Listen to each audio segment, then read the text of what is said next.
प्रतिबोधितां भगवता नारायणेन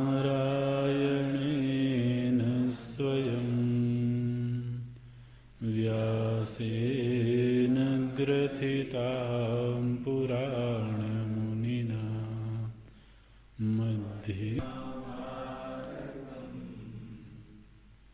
अद्वैतामृतवर्षिणीं भगवतीम् अष्टादशाध्यायिनीम् अम्ब त्वामनुसन्दधामि भगवद्गीते भवद्वेषिणी।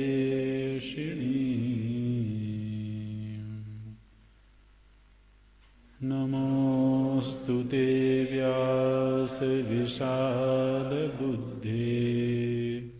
फुल्लारविन्दायतपत्रनेत्र येन त्वया भारततैलपूर्णा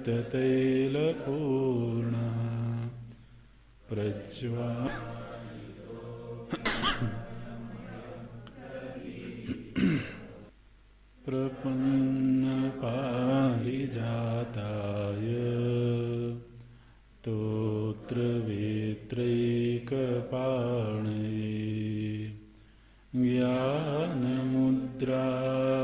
कृष्णाय गीतामृतदुहे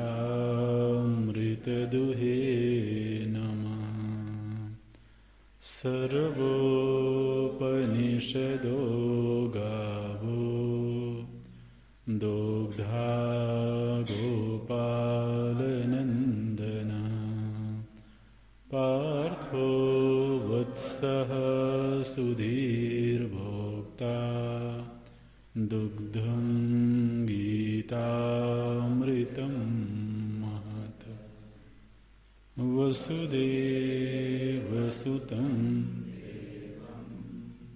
कंसचाणूरमर्दनं देवकी परमानन्दं कृष्णं वन्दे जगद्गुरुं। कृष्णं वन्दे जगद्गुरुम्।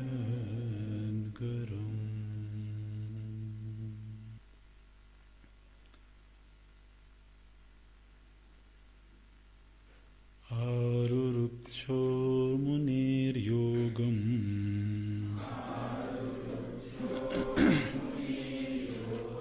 कर्म कारणमुच्यते योगारूढस्य तस्यैव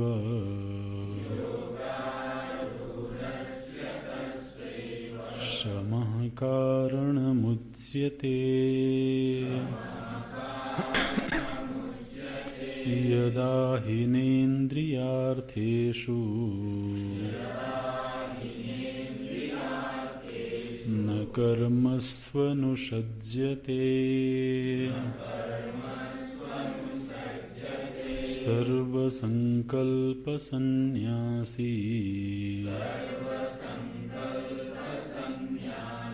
योगारूढस्तदोच्यते।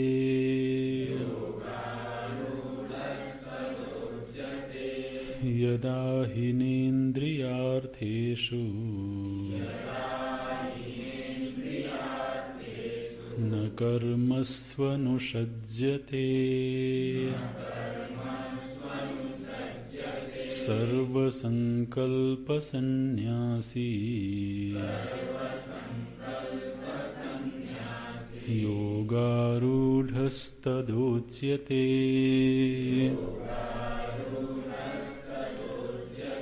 उद्धरेदात्मनात्मानं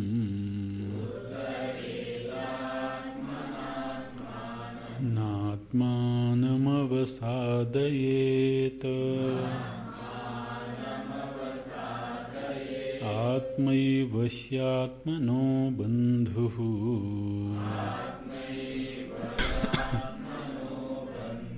आत्मैव रिपुरात्मनः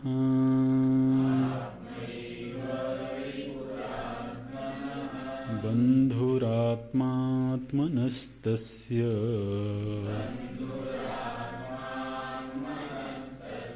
येनात्मैवात्मना जितः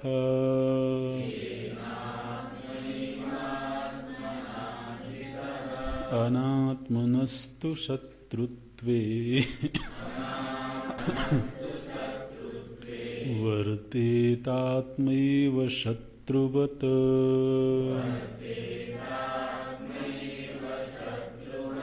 बन्धुरात्मात्मनस्तस्य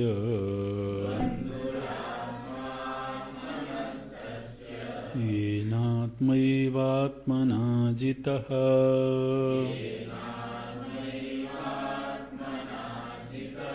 अनात्मनस्तु शत्रुत्वे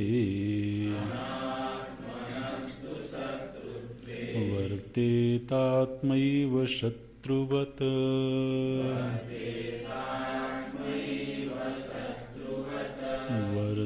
वर्तेतात्मैव शत्रुवत्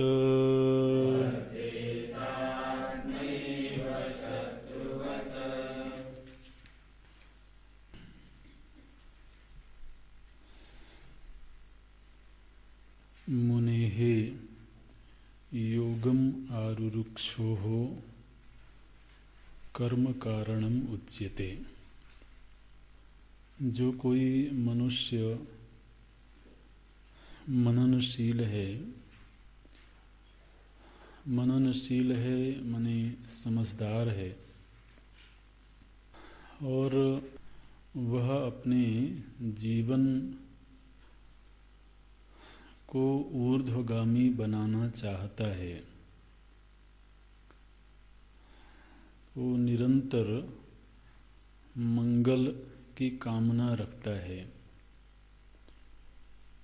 और धीरे धीरे करके शास्त्र श्रवण अध्ययन आदि के द्वारा उसको ये समझ में आया कि आत्मा अनात्मा का विवेक करना, चिंतन करना और उसी का ध्यान करना, यही आत्म कल्याण का मुख्य साधन है।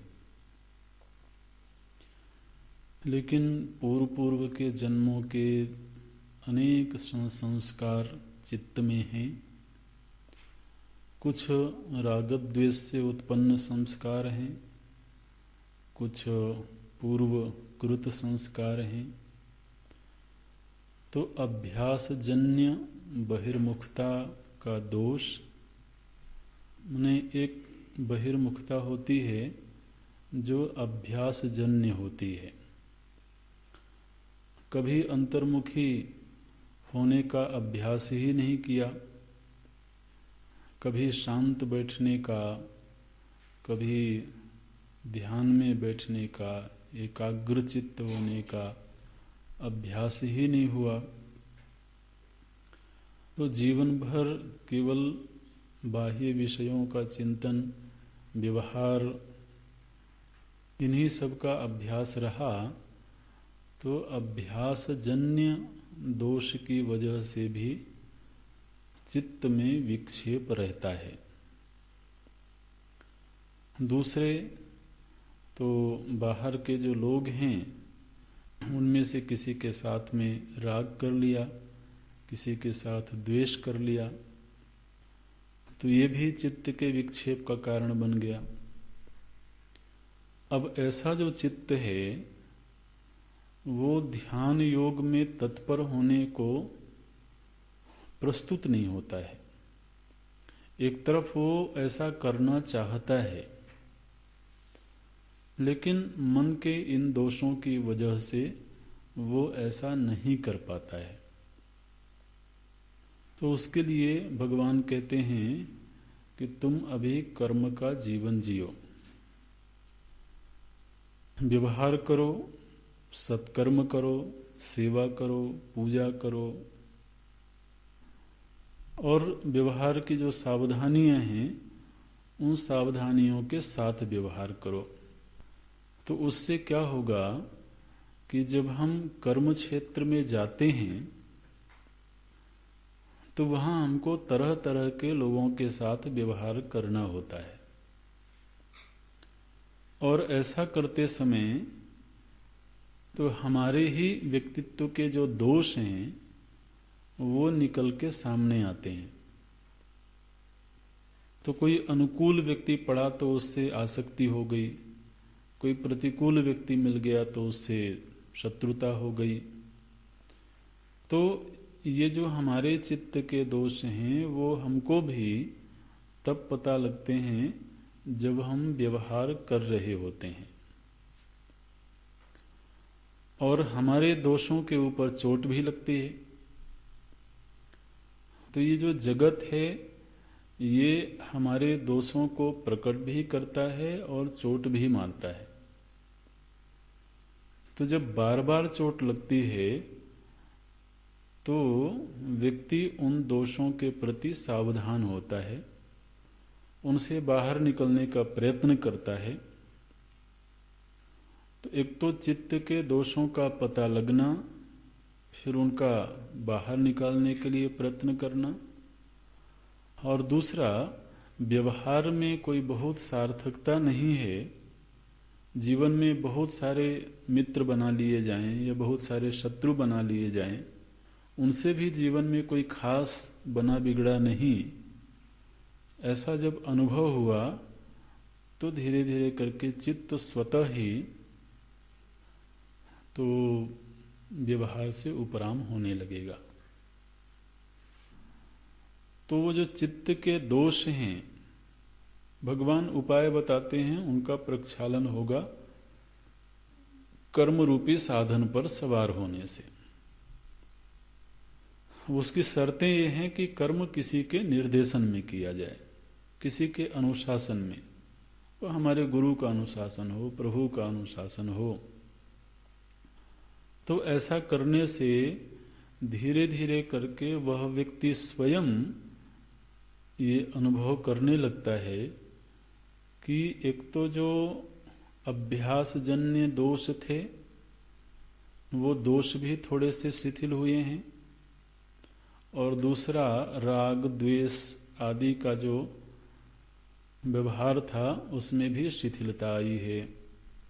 तो अब उसका मन स्वयं ही अंतर्मुखी होने को तो प्रस्तुत होता है।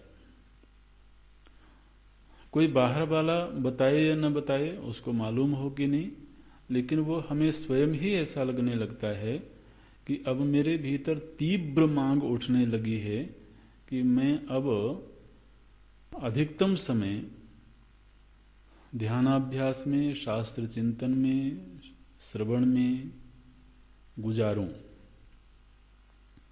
और वैसा जब करता है तो मन सहयोग करता है। अब जिस तरह से पहले मन को लगाना पड़ता था, अपने आप को पुश करना पड़ता था, अब ऐसा नहीं होता है। बल्कि अब यदि वह कई दिनों तक भी एकांत में रहे तो उसे कोई परेशानी नहीं होती है। बिना किसी मनोरंजन के साधन के, बिना किसी व्यक्ति के साथ व्यवहार के वह अधिकतम एकांत समय गुजारता है, और ऐसा करना उसको अच्छा लगने लगता है।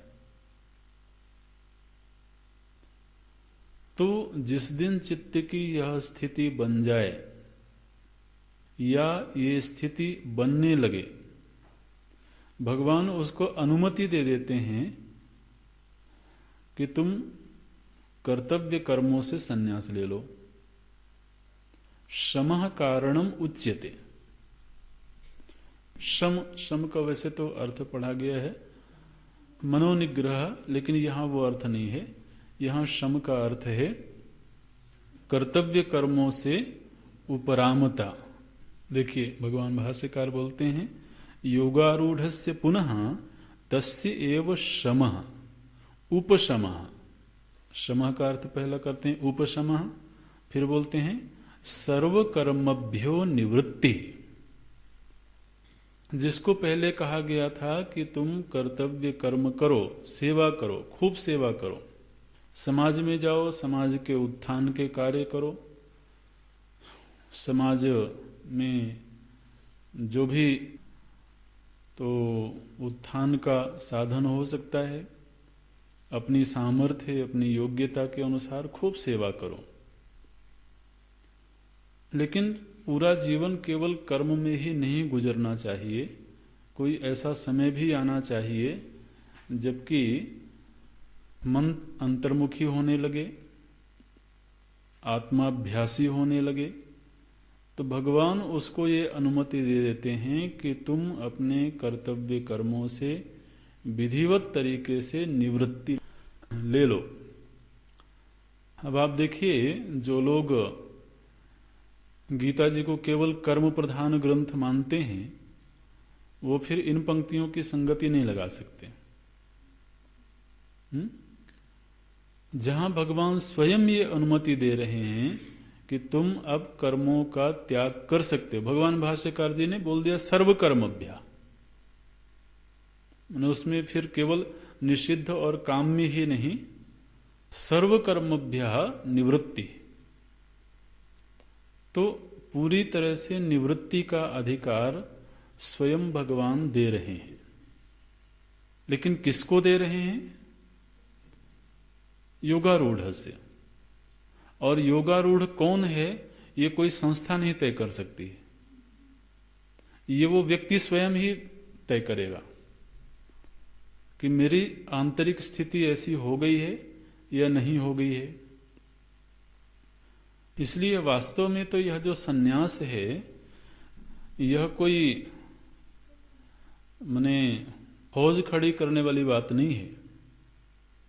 ये तो एक हमारे आंतरिक विकास की एक क्रमिक व्यवस्था, और ये स्थिति एक दिन में नहीं आती है। माने ऐसा नहीं होता है कि कल तक वो आरूरुक्षु था, आज एकदम से सुबह उठा तो योगारूढ़ हो गया।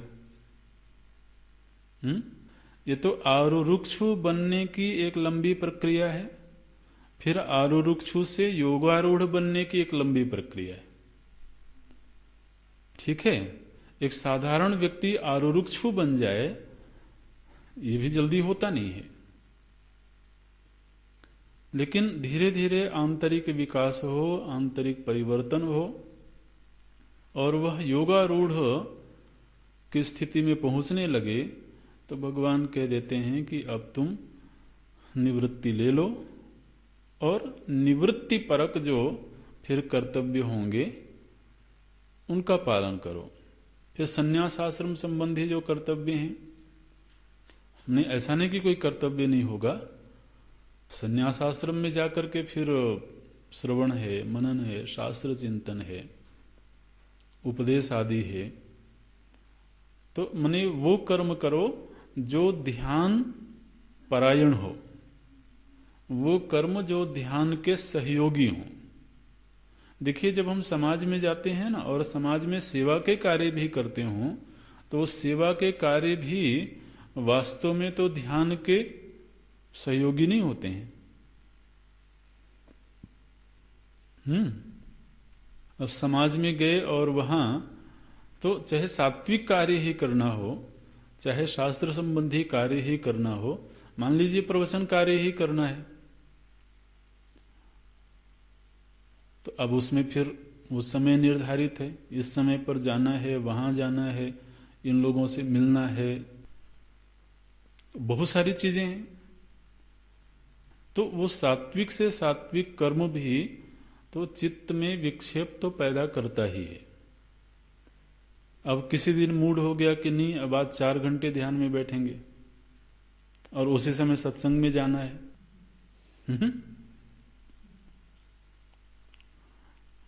तो इसलिए भगवान कहते हैं कि अब आप विधिवत तरीके से निवृत्ति ले लो, और फिर संन्यास आश्रम के जो धर्म हैं उन धर्मों का निर्वाह करो।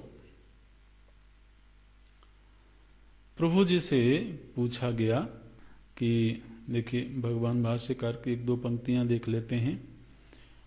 बोलते हैं यावत यावत कर्मभ्या उपरमते तावत तावत निरायासस्य जितेन्द्रियस्य चित्तम समाधीयते तथा सति स झटिति योगारूढ़ो भवति। झटिति माने शीघ्र। बोलते हैं यावत यावत कर्मभ्या उपरमते, जैसे जैसे वह कर्मों का संपादन करते हुए कर्मों की आसक्ति से उपराम होता जाता है, कर्मों के दबाव से वह उपरत होता जाता है, तावत तावत वैसे वैसे निरायासस्य आयास रहित होता है पहले तो वो, और जितेंद्रियस्य माने संभव है कि किसी ने कर्म छोड़ दिया हो लेकिन जितेंद्रिय ना हुआ हो। तो कर्म त्याग भी किया और जितेंद्रिय भी हुआ। और यावत यावत माने भगवान एक क्रमिक संकेत कर रहे हैं कि वो एक दिन में नहीं होगा। जितनी जितनी मात्रा में कर्माशक्ति छूटती जाएगी और इंद्रियों पर उसका कंट्रोल होता जाएगा, उतनी ही मात्रा में चित्तम समाधीयते, चित्त का समाधान होने लगेगा, चित्त समाहित होने लगेगा। और जिस दिन चित्त समाहित होने में समर्थ हो गया, तथा सति ऐसा होने पर झटिति योगारूढ़ो भवति, फिर उसको योगारूढ़ होने में ज्यादा विलंब नहीं होगा। ऐसे, और उसी को फिर वास्तव में ब्राह्मण कहते हैं। तथा च उक्तम व्यासेन, महाभारत में ये बात कही गई, नैतादृशम ब्राह्मणस्यास्ति वित्तम। जो ब्राह्मण हो जाता है, ब्राह्मण माने जो अंतर्मुखी हो गया, चित्त का समाधान करने में समर्थ हो गया, उसके पास में फिर कौन सी संपत्ति होती है? बोलते हैं उसके पास में ये संपत्तियां होती हैं। नैतादृशम ब्राह्मणस्यास्ति वित्तम यथा एकता, एकता की तरह उसके पास और कोई वित्त नहीं होता। एकता, समता, सत्यता, शीलम, स्थिति, दंड, निधानम, आर्जवम और ततः ततः च उपरमः क्रियाभ्यः, और कर्मों से उपरामता। तो ये संपत्तियां उसके पास हो जाती हैं। जो तो ब्राह्मण हो गया। अच्छा, तो प्रभु जी ने ये कहा कि योगारूढ़ यदि कोई हो गया है तो उसको संन्यास ले लेना चाहिए। प्रश्न ये उठा कि भगवान आपने अभी तो केवल नाम बताया कि योगारूढ़ को ऐसा करना चाहिए। पूर्व के श्लोक में केवल 2 संज्ञाएं दी गई, आरुरुक्षो मुनेः कर्म कारण मुच्यते, जो आरुरुक्षु है उसको कर्म का साधन लेना चाहिए। योगारूढ़स्य तस्यैव शमः कारण मुच्यते। लेकिन ये योगारूढ़ कौन होगा? योगारूढ़ की पहचान क्या है? तो जो अगला श्लोक है चौथा, ये योगारूढ़ की परिभाषा है। योगारूढ़ तदा उच्यते। देखिए क्या बोलते हैं भगवान, अंतिम पंक्ति है, तदा योगारूढ़ उच्यते, तब उस व्यक्ति को योगारूढ़ कहते हैं। तदा, तदा मने जिस दिन उसको ये स्थिति प्राप्त हो जाएगी, जिस स्थिति को हम बताने जा रहे हैं, जिस दिन किसी भी व्यक्ति को, वो चाहे फिर किसी भी आश्रम में हो, किसी भी वर्ण में हो, वो ब्रह्मचर्य आश्रम में है और ये स्थिति प्राप्त हो गई तो वो योगारूढ़ है। गृहस्थ आश्रम में है, ये स्थिति प्राप्त हो गई तो योगारूढ़ है। वर्ण की दृष्टि से वो किसी भी वर्ण में है। तो यहां आयु और वर्ण आदि का, आश्रम आदि का बहुत महत्व नहीं है। हम उस व्यक्ति को योगारूढ़ कहेंगे, उस दिन कहेंगे। तदा, तदा माने ये चित्त की एक विशेष स्थिति का संकेत करता है कि जिस दिन वो इस स्थिति में पहुंच जाएगा, उसी दिन उसकी योगारूढ़ संज्ञा होगी। अच्छा, कब होगी? बोले यदा इंद्रियार्थेषु कर्मसु न अनुषज्यते। यदा ही इंद्रियार्थेषु न अनुषज्यते, यदा कर्मसु न अनुषज्यते। दो लक्षण हुए। जिस दिन वह इंद्रियों के विषयों से उपरामता प्राप्त कर लेगा, न अनुषज्यते, अब वह उनसे अनुशक्त नहीं हो रहा है। दो चीजों से भगवान बोलते हैं, इंद्रियार्थेषु और कर्मसु। इंद्रिय के अर्थों से और कर्मों से। जिस दिन उसका चित्त उपराम हो जाएगा या उपराम होने लगेगा। और तीसरी बात, सर्व संकल्प सन्यासी। ये तीन शर्तें हैं। सन्यास वो ले जो योगारूढ़ हो जाए। योगारूढ़ कौन होगा? बोले जिसमें ये घटना घट जाए। इंद्रियार्थेषु न अनुषज्यते, कर्मसु न अनुषज्यते और सर्व संकल्प सन्यासी। तो इंद्रियार्थेषु न अनुषज्यते माने अब उसको जीवन में बाह्य विषयों में बहुत समाधान नहीं दिखता है। माने आप ये देखिए, एक ये बौद्धिक मैच्योरिटी है। ये बुद्धि के आरोहण का एक सोपान है। जिस दिन उसको स्वयं ऐसा लगने लगता है कि जीवन में बहुत कुछ करके देख लिया, लेकिन विषय चाहे कितनी ही दिव्य मिल जाए। माने इंद्रियार्थेषु का अर्थ करना परिस्थितियां, सरल अर्थ। तो क्षणिक समाधान है, क्षणिक रूप से आश्रय लिया जा सकता है, लेकिन स्थायी समाधान की कोई व्यवस्था तो दिखाई नहीं देती है। अब वो उन सभी को संभालने के लिए ही कर्म करता रहा है। लेकिन कर्म करके बार बार उसको शोभन से शोभन परिस्थिति भी प्राप्त हुई, लेकिन फिर भी उसके जीवन में संतोष पैदा नहीं हुआ। मैंने ऐसा नहीं लगा कि बस ठीक है, अब ये परिस्थिति प्राप्त हो गई है, अब एक स्थायी परिस्थिति है और अब जीवन का समाधान हो गया है, अब आगे कुछ नहीं करना है। तो ऐसी चित्तवृत्ति कभी उसको प्राप्त नहीं होती है, अगर केवल विषयों का ही आश्रय रहे तो।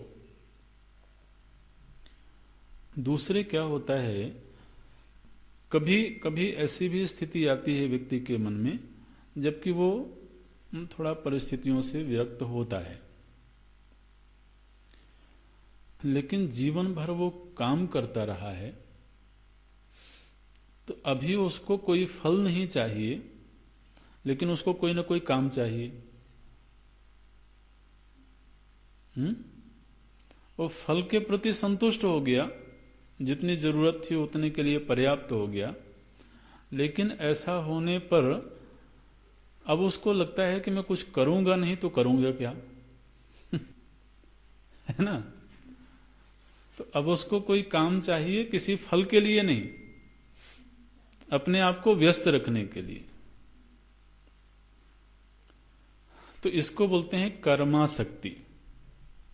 एक तो होती है फलाशक्ति और दूसरे होती है कर्माशक्ति। ये दोनों अलग अलग चीजें हैं। कई बार व्यक्ति फल को लेकर के संतुष्ट हो जाता है कि बस इतना पर्याप्त है, लेकिन उसको बड़ी समस्या होती है, रिटायरमेंट के बाद करूंगा क्या। तो पहले से कोई ना कोई योजना बना लो, और नहीं तो कम से कम मन को शेयर मार्केट में ही उलझा लें उसमें भी बहुत काम, बौद्धिक काम है। तो आदमी को कुछ काम चाहिए। अच्छा, काम इसलिए भी चाहिए कि आदमी कुछ ना कुछ करता रहे ना, तो समाज में उसकी पूछ बनी रहती है।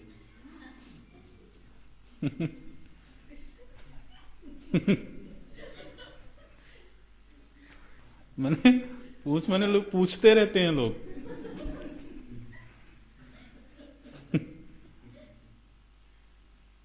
कि आज ऑफिस नहीं गए आप? और अब ऑफिस ही छोड़ दिया तो कौन पूछेगा? तो कोई पूछ ले तो उससे भी संतोष मिलता है। तो आदमी किसी पद पर बने रहना चाहता है, कहीं अपनी उपस्थिति को दर्ज करवाना चाहता है, ऑनर के लिए, सम्मान के लिए। तो समाज का कोई वर्ग हो जो उसको आदर देता रहे, सम्मान देता रहे, वो समाज के लिए कहीं उपयोगी बना रहे। माने ये तो समाज की ऐसी नियति है महाराज कि समाज के लिए यदि हम उपयोगी हैं तो समाज हमें बिल्कुल सर आंखों पर रखेगा। और जिस दिन समाज को लगा कि अब ये हमारे काम का नहीं रहा, उस दिन राम राम। ये तो सच्चाई है, दुनिया की सच्चाइयां हैं। तो आदमी जीवन के अंतिम क्षण तक अगर उसमें चलने फिरने की सामर्थ्य है, तो बिल्कुल महाराज चुनाव लड़ता रहेगा, चाहे भले मार्गदर्शक मंडल में बिठा दिया जाए।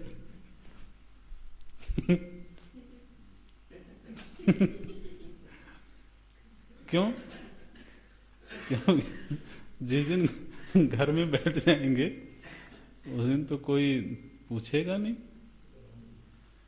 तो अब उसको चाहे भले कोई ऐश्वर्य नहीं चाहिए, फल नहीं चाहिए, लेकिन अपना अस्तित्व सम्मानजनक बना रहे, उसके लिए वो कोई ना कोई काम चाहता है। जो कर्म है ये व्यक्ति को पहचान भी देता है, व्यक्ति को धन भी देता है, सम्मान देता है। तो कर्माशक्ति नहीं छूटती है। फलाशक्ति यदि थोड़ी देर के लिए छूट भी जाए तो कर्माशक्ति के छोड़ना बड़ा मुश्किल होता है। तो भगवान कहते हैं कि अगर चित्त की स्थिति बनी हुई है तो अभी योगारूढ़ होना मुश्किल है।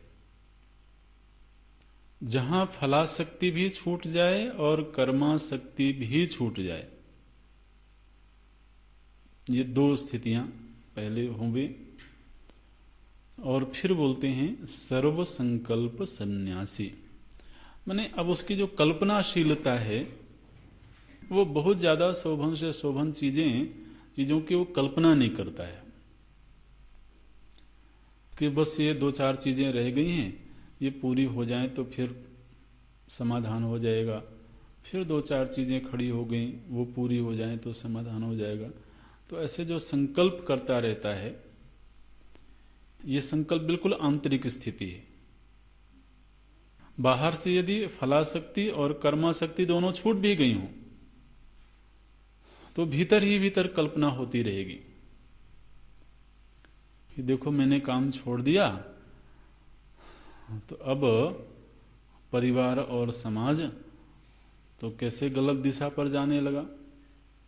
अरे जब छोड़ दिया तो वो भी छोड़ दो, संकल्प भी छोड़ दो। देखो भगवान कैसे रग पकड़ते हैं।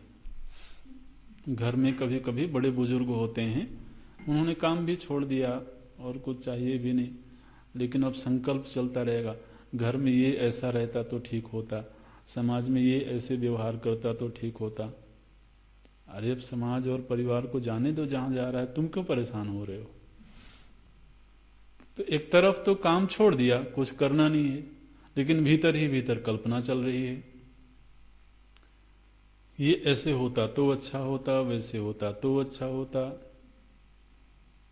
भगवान कहते हैं इसको भी छोड़ो, क्योंकि ये भी ध्यान नहीं करने देगा।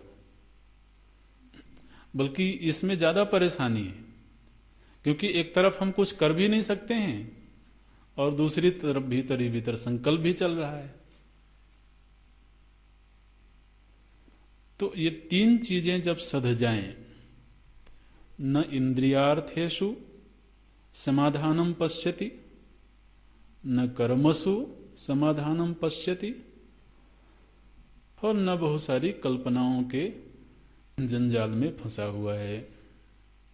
कहीं चित्त में एक संतोष की वृत्ति उत्पन्न हो गई कि मुझे अपने लिए या समाज के लिए जो भी करना था वो हो गया है, बाकी अब समाज की अपनी दिशा है, परिवार की अपनी दिशा है, और सबके ऊपर भगवान तो है ही। इसलिए अब वो उन सब चीजों को लेकर के बहुत विक्षिप्त नहीं होता, परेशान नहीं होता। अब विचार करें, ये तीनों ही स्थितियां बौद्धिक हैं।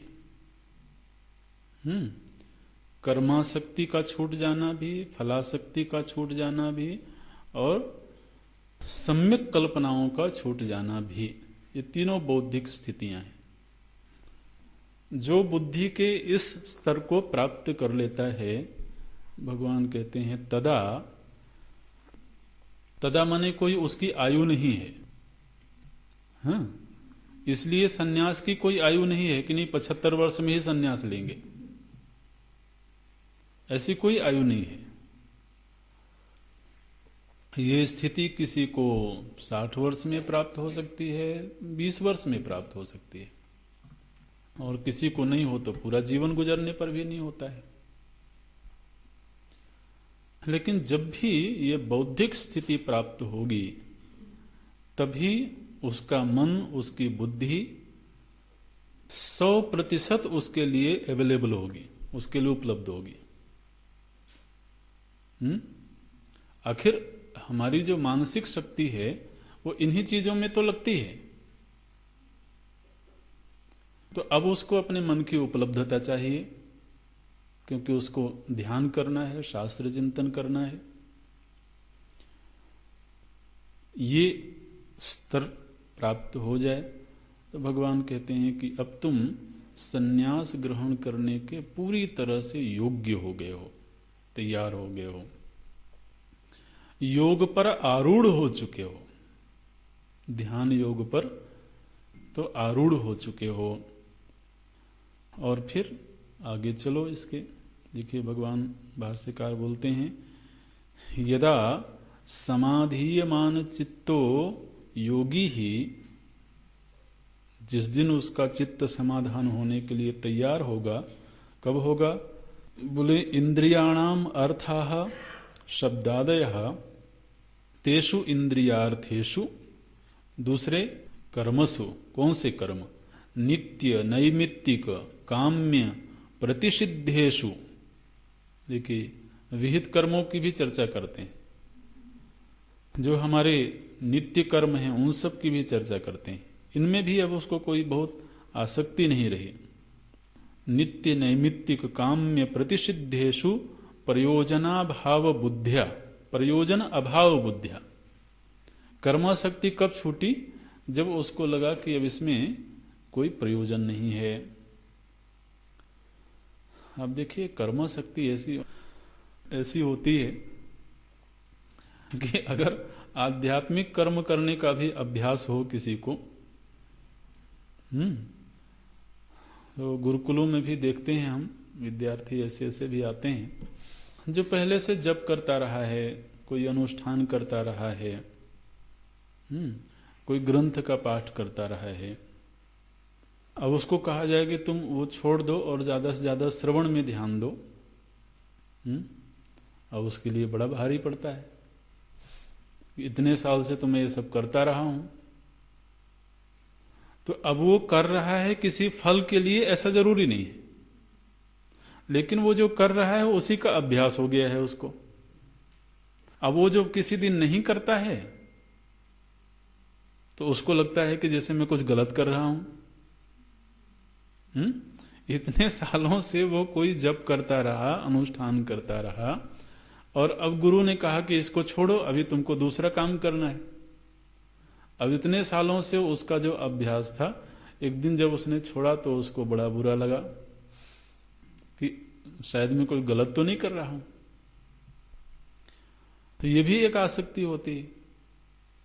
अब जैसे कोई ब्रह्मचर्य आश्रम से ही संध्या बंदन कर रहा हो, तो अब संध्या करते करते एक अभ्यास हो गया, एक समय निर्धारित हो गया, चित्त को अभ्यास हो गया, शरीर को अभ्यास हो गया, और उसमें उसको आनंद आता है। जिस दिन उसको सन्यास मिलेगा उस दिन उसको कह दिया जाएगा कि तुम संध्या नहीं करना कल से। अब वो बेचारा परेशान हो, क्योंकि वो जो समय आएगा तो वो फिर अंदर से प्रेरणा होगी कि करो। तो इस तरह की भी कर्मा शक्तियां होती हैं।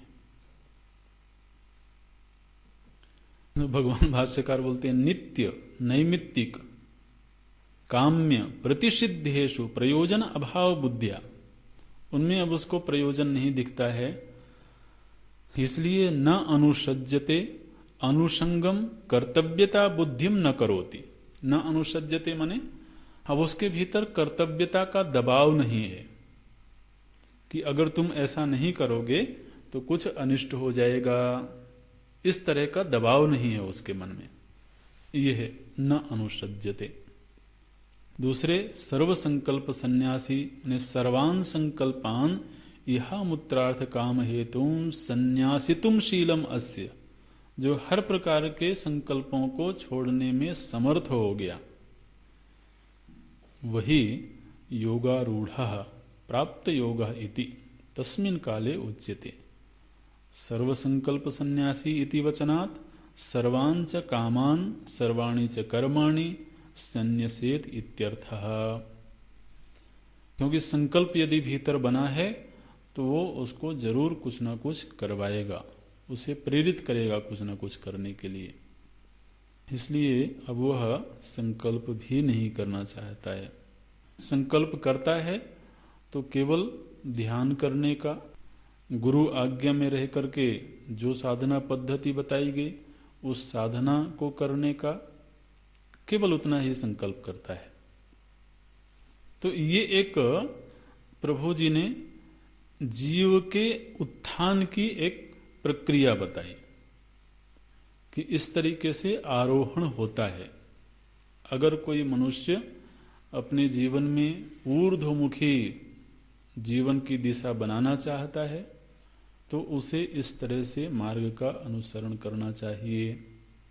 अब आगे के जो 2 श्लोक हैं उनमें भगवान सीधे हमारी ओर मुखातिब होते हैं और बोलते हैं कि मैंने जो बताया है उसको करो। मैंने केवल कहानी सुनाने के लिए नहीं बताया है और कोई ये सोचने के लिए नहीं बताया है कि कोई ऐसा हुआ होगा जो करता होगा ये मैं तुम्हारे लिए बता रहा हूं, इसलिए ये तुमको ही करना है। और जब ऐसा करोगे तो थोड़ा अपने आप के साथ में जबरदस्ती करनी पड़ेगी। ये जो मार्ग है ये आसानी का मार्ग नहीं है।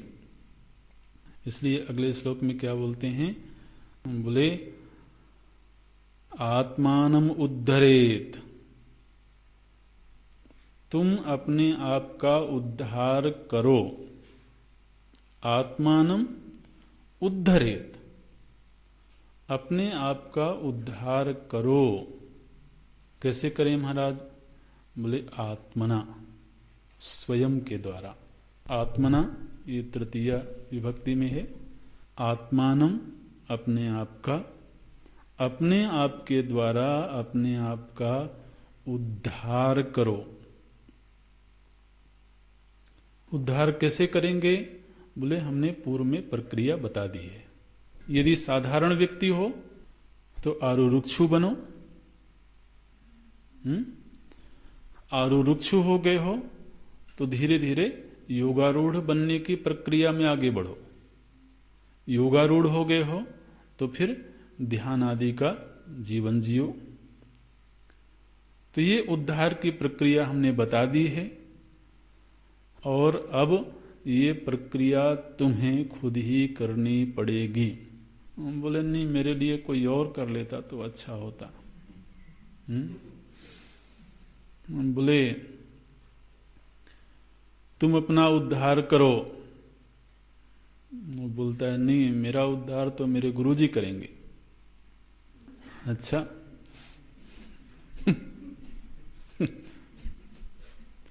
अच्छी बात है, और तुम क्या करोगे?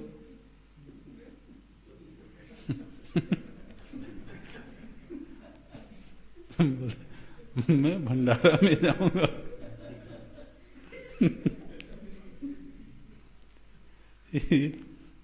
अच्छा, गुरुजी करेंगे ठीक है, लेकिन उनको करने दोगे तब तो करेंगे।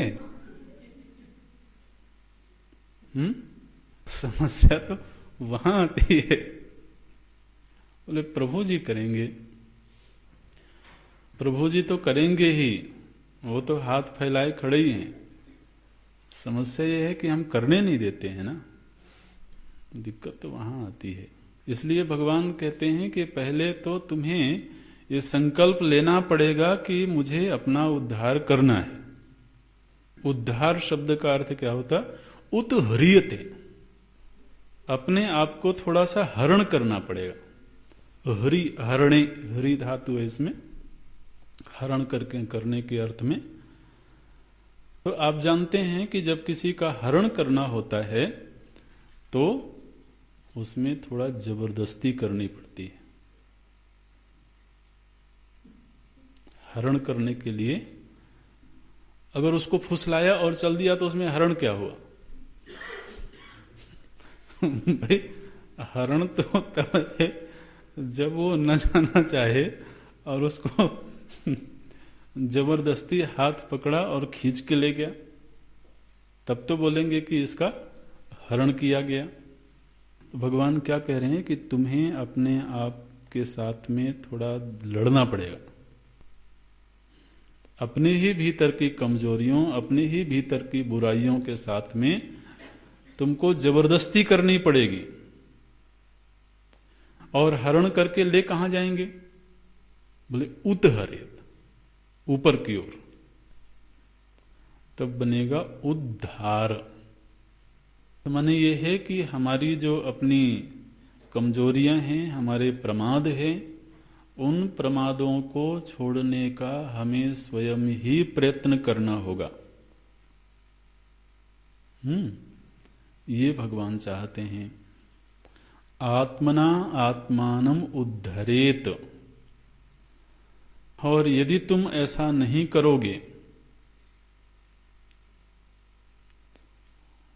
तो पतन की प्रक्रिया में स्वयं ही चल पड़ोगे। न आत्मानम अवसादयेत। अवसाद माने पतन। तो अपने आप को पतन की ओर मत जाने दो। इसका मतलब है कि यदि व्यक्ति उद्धार के लिए संकल्पबद्ध ना हो, प्रयत्नशील ना हो, तो पतन की ओर जाना, उसके लिए उसे कोई प्रयत्न नहीं करना पड़ेगा। उद्धार के लिए प्रयत्न करना पड़ेगा। लेकिन अवसाद वो तो प्राकृतिक रूप से घटता है। इसलिए भगवान चाहते हैं कि व्यक्ति तो थोड़ा अपने राग, द्वेष, क्रोध, ईर्ष्या, इन सब से बाहर निकले। कम से कम वो इस बात का अनुभव तो करे, वो रियलाइज तो करे कि मेरे भीतर क्या दोष हैं। और ये बिल्कुल सही है। भक्ति संप्रदाय में ये बात कही जाती है कि भगवान उद्धार करते हैं। और स्वयं प्रभु जी ने भी इस गीता जी में बोला है कि मैं उद्धार करता हूं। लेकिन उद्धार वो करेंगे, हर प्रकार से करेंगे, लेकिन हाथ तो हमें पकड़ाना पड़ेगा ना। और वो पकड़े भी हों लेकिन हम जबरदस्ती छुड़ा लेते हों तो समस्या कहां आती है कि वो पकड़ते भी हैं, उद्धार करना भी चाहते हैं, लेकिन हम अपने क्रोध, ईर्ष्या, गलत फहमियां, इन सबको बीच में रुकावट बना करके खड़ा कर देते हैं। अब वो करना भी चाहें तो विवश हो जाते हैं। ये समस्या होती है। तो इसलिए उतना संकल्प तो व्यक्ति को स्वयं लेना पड़ेगा कि अगर कोई ऐसा कर भी रहा हो तो कम से कम अगर मैं अपना नहीं कर सकता तो कोई कर रहा हो तो उसमें रुकावट ना बनूं।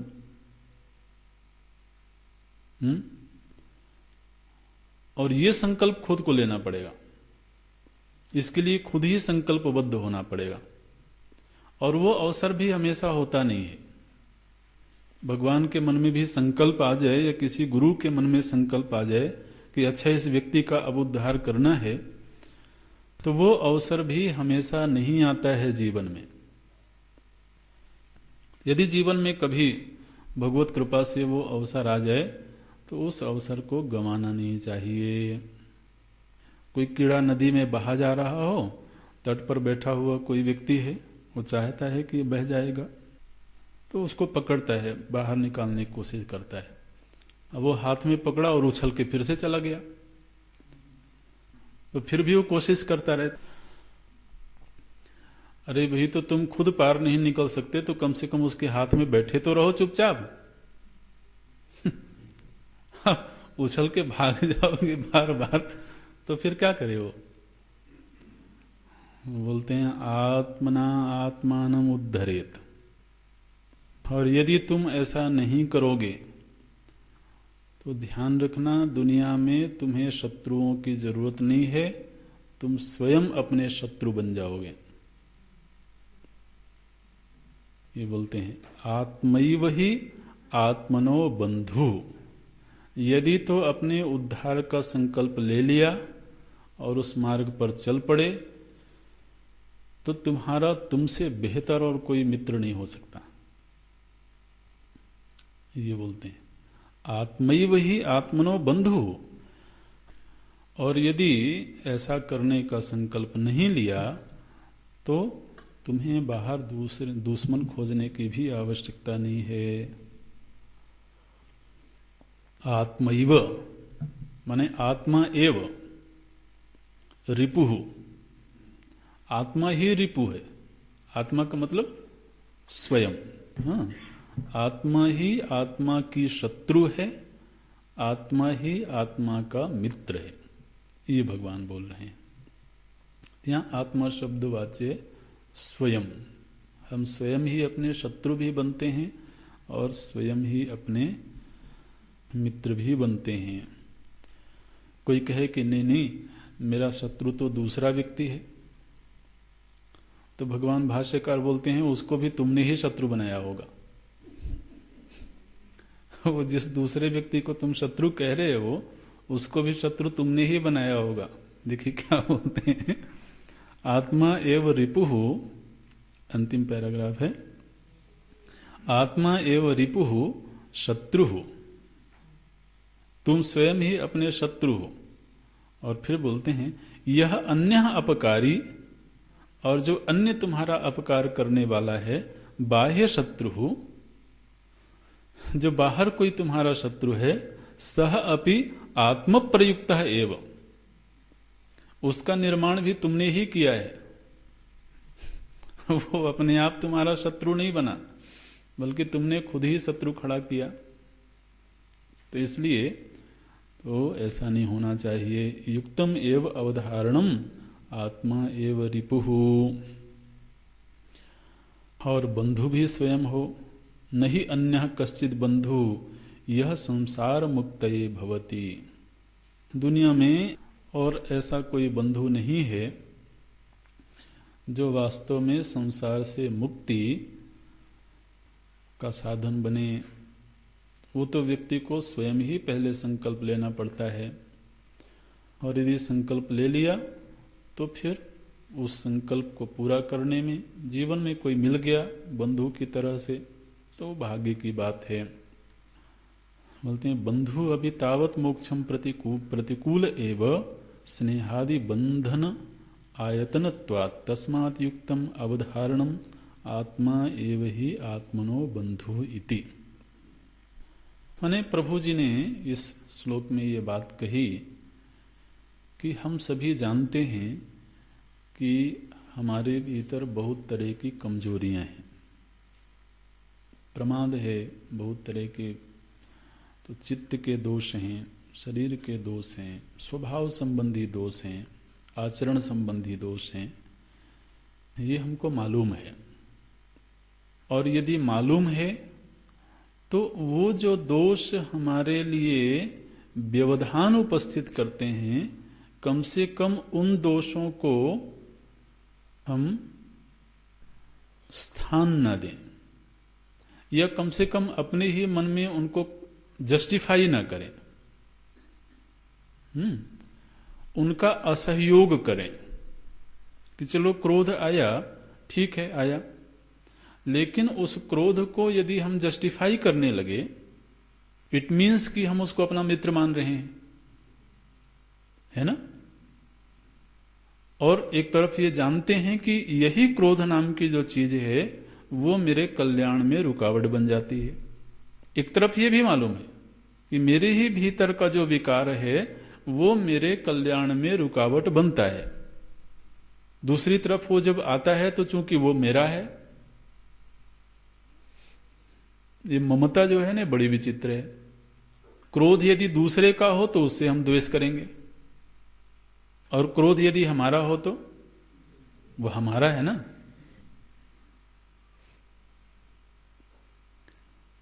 तो वो है, उसके कारणों की खोज करेंगे कि देखो इस कारण से ये हुआ है। माने कारण सहित जब हम उसको स्थान देते हैं, इसका मतलब हमने उसको आसन दे दिया कि तुम बैठे रहो, तुम अकारण नहीं हो, तुम कारण के सहित आए हो। तो ऐसी स्थिति होने पर तो महाराज, जब अपने ही जीवन में व्यवधान डालने वाले अपने ही स्वभावगत दोषों को हमने मित्र मान लिया, तो उस स्थिति में हम अपने ही शत्रु बन बैठे,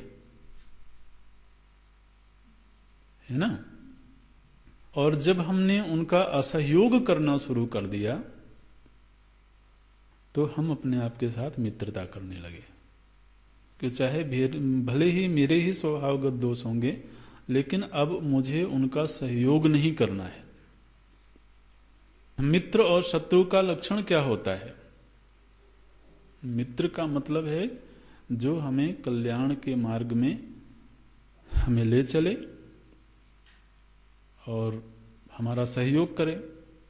शत्रु का मतलब होता है जो रात दिन सोचता रहे कि इसको गिराऊं कैसे। शत्रु उसी को बोलते हैं ना, जो बस यही सोचता रहता है कि इसकी टांग कैसे खींचूं।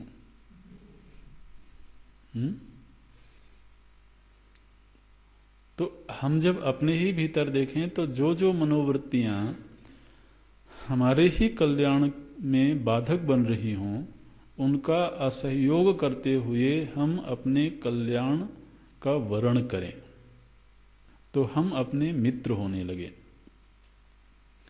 और अपने ही भीतर के दोषों के साथ यदि हमने दोस्ती कर ली, तो किससे दोस्ती करी हमने? शत्रुओं से दोस्ती करी। ऐसे तो भगवान बोलते हैं कि हे साधक, अपने उद्धार के लिए पहले संकल्पबद्ध हो जाओ। अब चूंकि प्रभु जी ने कहा कि हम स्वयं ही अपने शत्रु या मित्र बनते हैं, तो प्रश्न उठा कि हम अपने ही शत्रु मित्र कैसे बनते हैं। तो अगले श्लोक में उसकी व्याख्या करते हैं। यदि तुम इस तरह से अपने साथ व्यवहार करते हो तो अपने मित्र बन जाते हो, और इस तरह से व्यवहार करते हो तो शत्रु बन जाते हो। अभी यहां पूरा करते हैं। ओम पूर्णमदः पूर्णमिदं पूर्णात् पूर्णमुदच्यते पूर्णस्य पूर्णमादाय पूर्णमेवावशिष्यते। ओम शांति शांति शांति। हरि ओम श्री गुरुभ्यो नमः। हरि ओम।